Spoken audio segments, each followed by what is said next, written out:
How does it feel to be useless, son? My mom laughed in front of the whole family. I looked at her calmly and said, feels great since I just stopped paying your rent. Her smile vanished. My dad froze, then shouted, rent? What rent? How does it feel to be useless, son? My mother's voice carried across the Thanksgiving table. 23 people, 3 generations, all watching me with varying degrees of pity and amusement. I set down my fork very carefully, looked at her, at that satisfied smirk she always wore when she thought she'd landed a particularly good dig. Feels great, I said. Really great, actually, since I just stopped paying your rent. The smirk died instantly. My father's fork clattered onto his plate, the sound sharp in the sudden silence. Rent? What rent? Nobody moved. 23 people frozen mid-chew, mid-sip, mid-breath. Mom's face flushed bright red. He's lying. He's embarrassed that I called him out. Called me out for what? I kept my voice level, calm. For being useless? The useless son who's been paying $1,500 a month for the last 3 years? That kind of useless? My Aunt Rosa's hand went to her mouth. Uncle Mike's eyes went wide. You told me you owned that house, Dad said slowly, each word deliberate. His gaze hadn't left Mom's face. You said your parents left it to you when they died. They did! Mom's voice went shrill. He's confused. He helped with some bills, that's all. Utilities. Small stuff. I have the lease agreement, I said. In my car. It's got your name on it. Your signature. Monthly rent, $1,500. Due the first of every month for the last 36 months. Want me to go get it? Uncle Mike leaned forward. Hold on. You've been renting this whole time? While telling everyone, he gestured around the table. That you owned it free and clear? Mom shot him a look that could have stripped paint. It's not what it sounds like. It sounds like you've been lying to everyone for 3 years, my sister Daniela said quietly. She was staring at Mom like she'd never seen her before, while making fun of Marcus for living in that tiny apartment, the 650-square-foot studio in a building with paper-thin walls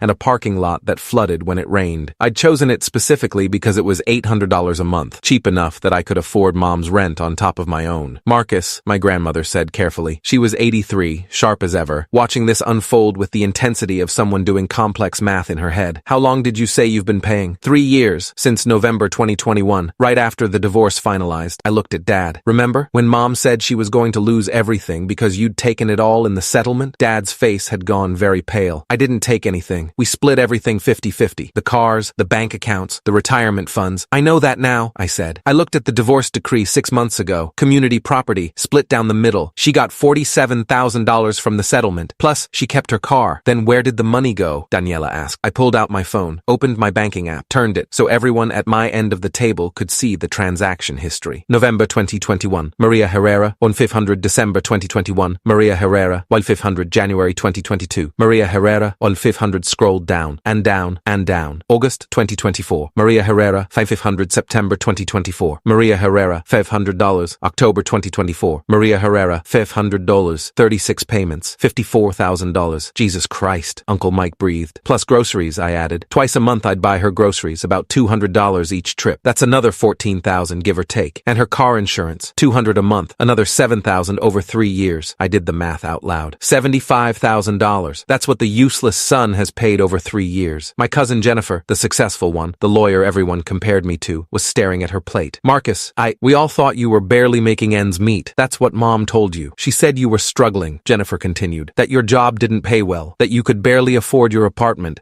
She glanced at her husband. We took you out to dinner last month, insisted on paying because we felt sorry for you. I remembered that dinner, the pitying looks, the careful questions about whether I'd thought about going back to school or learning a trade, the 20-minute speech from Jennifer's husband about how it's never too late to turn things around. I'd paid Mom's rent 3 days later, like always. How much does your apartment cost? Dad asked. His voice was very quiet. $800 a month. The table went silent again, everyone doing the math. I'd been spending nearly double on my mother than on myself. And your car payment? Dad pressed. Don't have one. I bought my Honda used for cash 4 years ago. Groceries for yourself? Maybe $200 a month. I eat a lot of pasta and rice. Marcus, Daniela's voice cracked. Why didn't you tell us? Mom asked me not to. Said it would embarrass her if people knew she needed help. Said it was between us. That family helps family quietly without making a big deal about it. Family helps family, my grandmother repeated slowly. She was looking at Mom with an expression I'd never seen before. Cold, calculating. Is that what you told him, Maria? Mom's mouth opened, closed. I didn't. He's twisting this. How much do you make at your job? Uncle Mike asked Mom directly. That's none of your business. You work part-time at Target, Daniela said. You've told us. 20 hours a week. Minimum wage in Texas is $7.25. That's what, maybe $600 a month after taxes? My job is very stressful. So you're bringing in about $600 a month, Uncle Mike continued, ignoring her. Your rent is $1,500. Marcus was paying that, plus groceries, plus car insurance.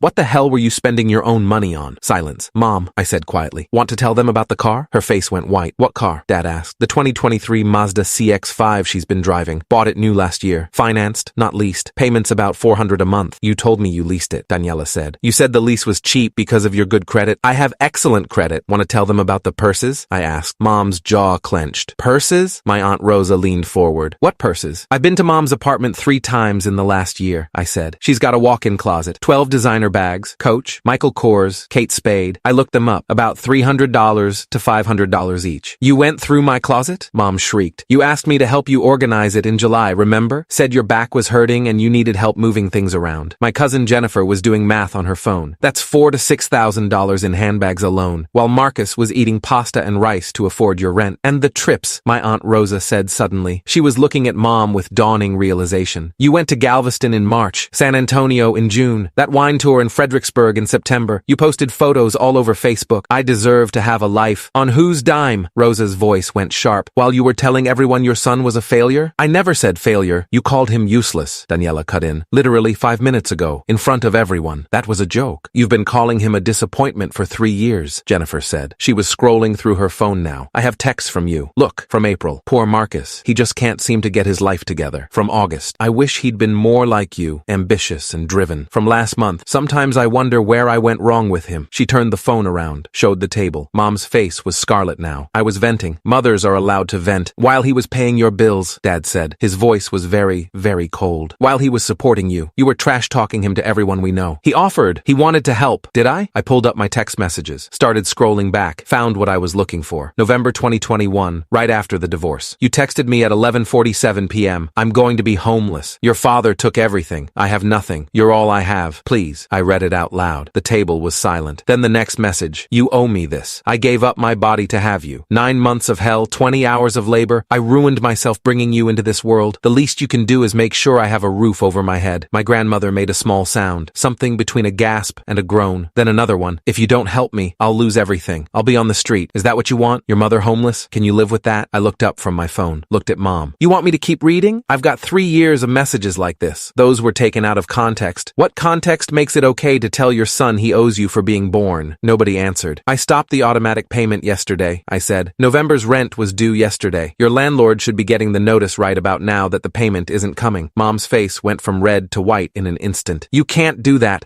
I'll be homeless. You said I was useless. Useless people don't pay $1,500 a month in rent. You can't just abandon me like you abandoned any sense of decency? Daniela's voice was shaking. My God, Mom, how could you? He's my son. He's supposed to take care of me. You're 52 years old, Dad exploded. He slammed his hand on the table. Glasses rattled. You're not elderly. You're not disabled. You work part-time by choice because you don't like being tied down. And you've been bleeding your son dry while mocking him to everyone who'll listen? I have expenses. You have 12 designer handbags, Daniela shouted. I've seen them. You showed them to me. You were bragging about them. I deserve nice things. On your son's dime while calling him useless? My grandmother's voice cut through the chaos. Everyone went quiet. While he lives in a closet and eats pasta so you can go on wine tours? Mom looked around the table. Every single person was staring at her with expressions ranging from disgust to outright fury. Fine. She grabbed her purse, a Kate Spade, I noticed, probably $400, and stood up. You want to see me fail? You want to watch me lose everything? Fine. Let's see how you all feel when I'm living in my car. You won't be living in your car, I said calmly. You'll figure something out. Get a full-time job. Find a roommate. Move to a cheaper apartment. You know, the things you've been telling me I should do for 3 years. You're abandoning your mother. No, I'm stopping being your ATM. There's a difference. You'll regret this. The only thing I regret is not doing it sooner. Mom looked at Dad. Are you going to let him do this to me? Dad leaned back in his chair, crossed his arms. You lied to me for 3 years. Lied to everyone. Made our son into a piggy bank while destroying his reputation. Yeah, Maria, I'm going to let him do this. You're all ganging up on me. I'm the victim here. The victim? My Aunt Rosa stood up. She was a small woman,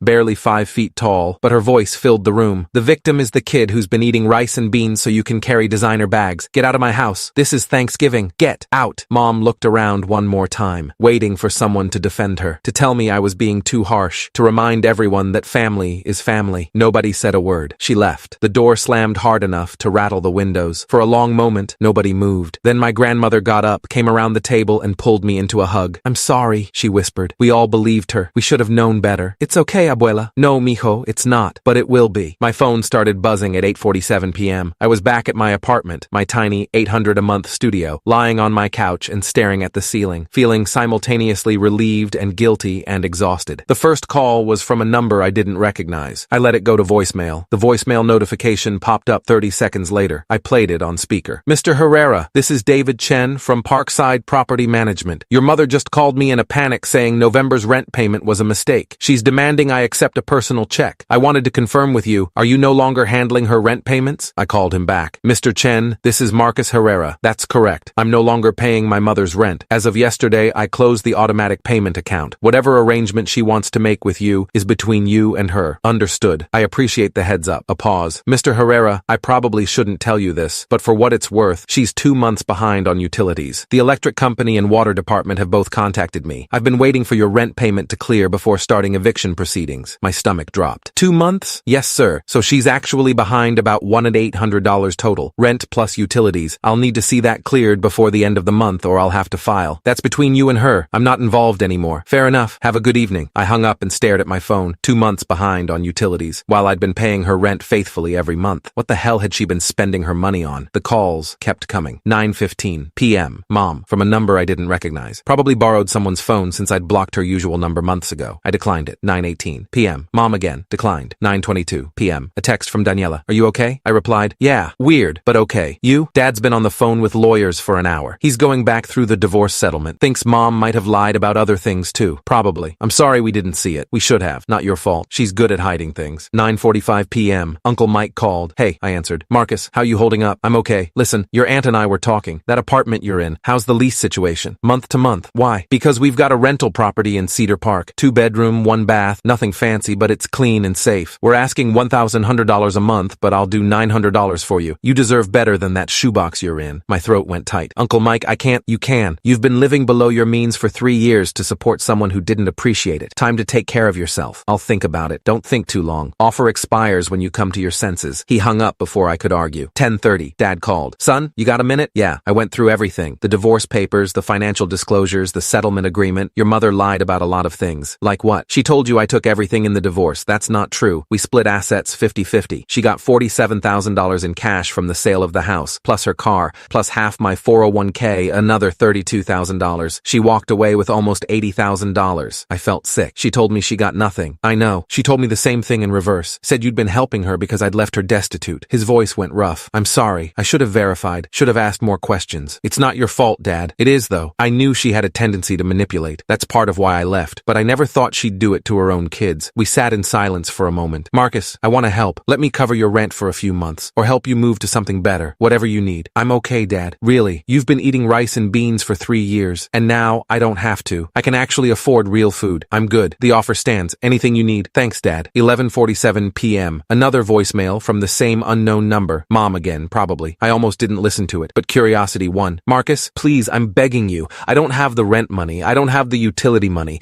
David says he's going to evict me if I don't pay by Friday. Please, I'll do anything. I'm sorry about what I said. I didn't mean it. You're not useless. You're wonderful. You're the best son anyone could ask for. Please don't do this to me. I deleted the voicemail without finishing it. Friday came. November 29th, 2024. I got a call at 2:15 p.m. from David Chen again. Mr. Herrera, I wanted to give you an update even though you're no longer involved. Your mother didn't pay the rent or the utility arrears. I've filed for eviction. She has 30 days to vacate. Okay, she's been calling me every day, sometimes multiple times a day, crying, begging, making promises she can't keep. I wanted you to know. I'm not budging. I've got bills to pay too. I understand. She tried to tell me you'd stolen from her, that you'd taken money that was rightfully hers, and that's why she couldn't pay. I told her that's between you and her, not my concern. Appreciate it. Take care of yourself, Mr. Herrera. December brought more revelations. My grandmother called on the 5th. Marcus, I need to tell you something about your mother. Something I should have told you years ago. Okay, she's always been like this. Ever since she was a teenager, she'd manipulate people,